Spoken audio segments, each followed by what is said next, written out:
حضرت عثمان غنی رضی اللہ تعالیٰ عنہ حضرت عبداللہ ابن مسعود کے گھر آئے.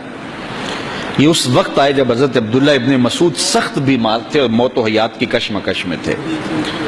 تو انہوں نے ان کا حال پوچھا. جب واپس پلٹنے لگے تو اشرفیوں کی 2 تھیلیاں حضرت عثمان غنی نے حضرت عبداللہ ابن مسعود کو دی. تو حضرت عثمان کو تھیلیاں دیتے ہوئے دیکھ کر کے حضرت عبداللہ ابن مسعود صحابی رضی اللہ تعالیٰ عنہ نے کہا یہ کیا ہے؟ کہا یہ جو ہے ضروریات پوری کر لینا. تو آپ نے کہا کہ میں تو جا رہا ہوں, میری تو ضروریات ختم ہو رہی. تو کہا حضرت آپ کی بیٹیاں تو ہیں, بیٹا تو ہے نہیں, تو یہ آپ کے بعد آپ کی بیٹیوں کے کام آ جائیں گے. تو حضرت عبداللہ ابن مسعود کا یقین دیکھیے, فرمانے لگے کہ یہ کسی اور کو دے دو, میری بیٹیوں کو ضرورت نہیں رہے گی, اس لیے کہ میری بیٹیاں اتنی دیر تک سوتی نہیں ہیں جتنی دیر تک سورہ واقعہ نہیں پڑھ لیتے. اور میرے رسول نے وعدہ کیا ہے, اور یہ بات میں نے اپنے کانوں سے سنی ہے, کہ سورہ واقعہ جو ہے وہ فقر کو دور کرتی ہے, اور میری بیٹیاں سورہ واقعہ کی عامل ہیں. تو کہا کہ یہ پریشانی مجھے تو نہیں ہونی چاہیے کہ میرے بعد میری بیٹیوں کو رزق کہاں سے ملے گا جب ان کے پاس سورہ واقعہ موجود ہے. کہا یہ اٹھا لو اور جا کے اس کو دو جس کے پاس سورہ واقعہ نہیں ہے. تو روز سورہ واقعہ پڑھو, روز سورہ واقعہ پڑھو, تو دیکھنا رزق کے دروازے کیسے کھلتے ہیں.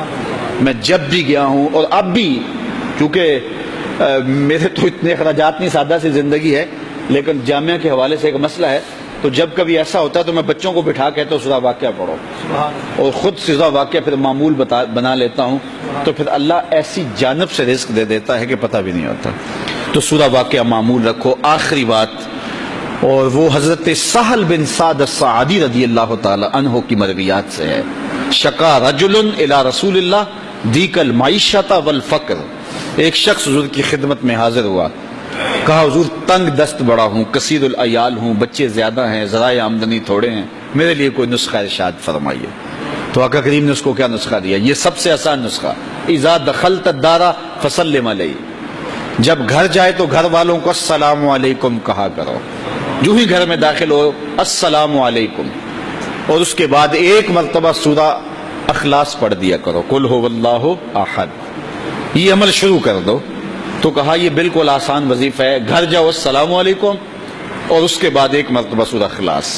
اس عمل کو نہ چھوڑنا, بلکہ فرمایا کبھی ایسا ہو تو گھر جائے تو گھر میں کوئی بھی موجود نہ ہو, تو کہا عمل کو پھر بھی نہیں چھوڑنا. فسلم علیہ, کہا تو مجھے سلام کہتے نا.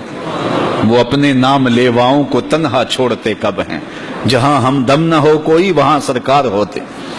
کہا کہ جب کوئی نہ ہو گھر میں تو کہا عمل نہیں چھوڑنا, پھر مجھے سلام کہنا اور پھر ایک مرتبہ سورہ اخلاص پڑھ دینا.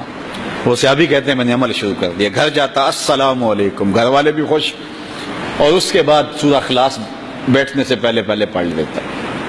اور اگر گھر میں کوئی نہ ہوتا پھر تو مجھے چاہ چڑھ جاتے, پھر میں یا نبی سلام علیکہ پڑھتا, پھر حضور کی بارگاہ میں سلام پیش کرتا.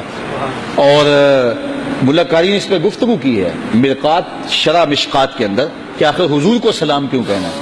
انہوں نے جو لفظ کہے ہیں لفظ سنیے, وہ کہتے ہیں لِأَنَّا رُوحَهُ عَلَيْهِ السلام موجود فی بیوت المسلمین, اس لیے کہ آقا کی روح مومنوں کے گھروں کے اندر فیض بانٹ رہی ہوتی.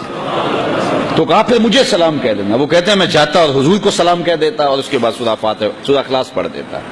پھر ہوا کیا, اللہ اکبر. ہمارے استاد کہتے تھے اگر کسی کے اندر حسد ہوگا تو وہ یہ عمل نہیں کر سکتا, حسد نہیں ہے تو وہ عمل شروع آج ہی کر دے.